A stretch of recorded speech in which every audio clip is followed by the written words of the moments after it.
The closing of the estate, how to lawfully complete, archive, and memorialize the executor's administration.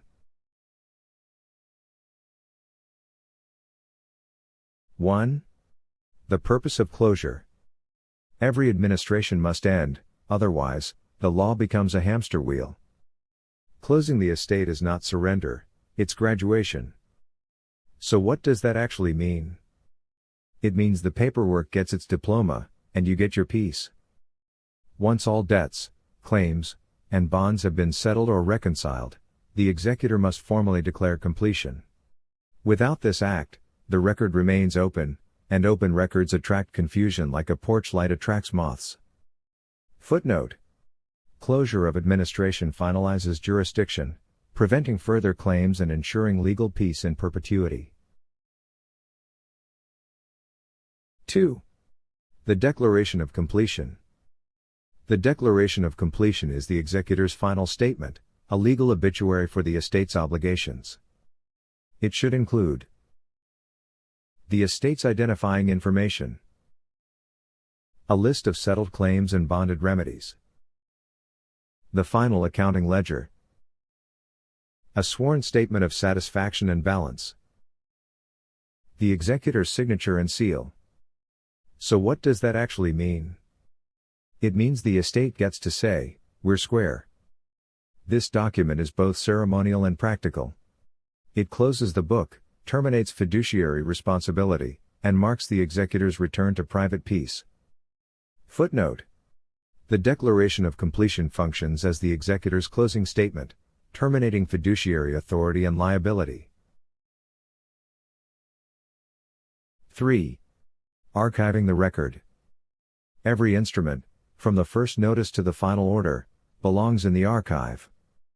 Archiving isn't just housekeeping, it's self-defense.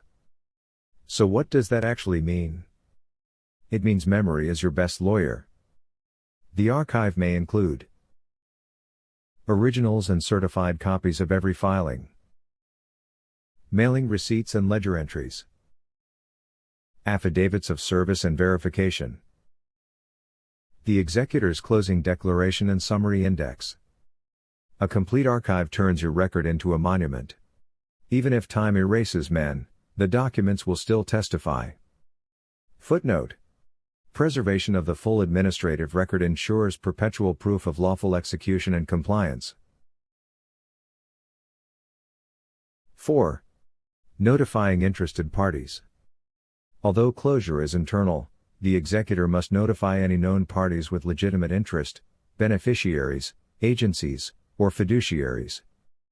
This is not permission seeking, it's courtesy with legal consequence.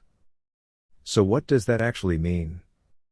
It means you knock politely before locking the door. Notice of completion affirms transparency and forecloses post-closure disputes. Silence following notice transforms courtesy into finality. Footnote. Notification of interested parties perfects procedural fairness and secures uncontested closure through opportunity to object. 5. Filing the notice of completion. The notice of completion may be filed or recorded with a chosen repository, county recorder, notary archive, or private registry. Recording is not surrendering control, it's creating continuity. So what does that actually mean? It means you hang your diploma on the wall, not in the courthouse basement. Public notice memorializes the executor's lawful performance, ensuring that the world recognizes what equity already knows: the estate is settled. Footnote. Filing a public notice of completion establishes constructive notice of discharge, protecting the executor from subsequent claims. 6. Revoking powers and authorities.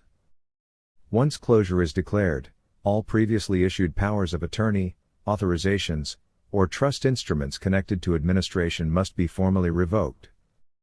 Authority without a purpose is just a loaded gun on the table. So what does that actually mean?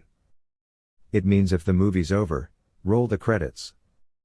The revocation ensures no further acts are executed in the name of a completed estate, preserving both legal clarity and moral integrity. Footnote. Revocation of administrative instruments prevents unauthorized post-closure acts, Safeguarding the executor's discharge. 7. The final accounting and balance sheet. The executor prepares a last balance sheet showing total assets administered, total claims discharged, final value retained or released. Net result, 0.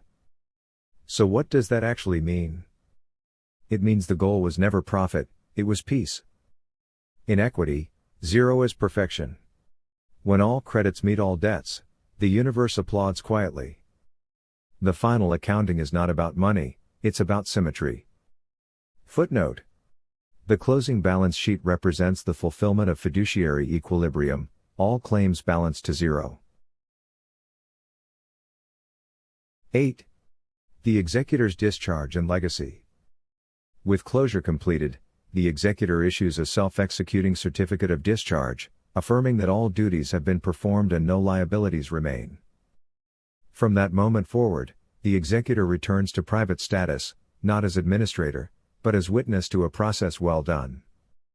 So what does that actually mean? It means the paper kingdom no longer rules you, it remembers you. In the end, every lawful act becomes a footprint in the record of order. The executor's role was never domination, it was restoration. The estate now stands balanced, and the ledger sleeps. Footnote. The certificate of discharge restores the executor to private capacity, marking the lawful completion of trust administration.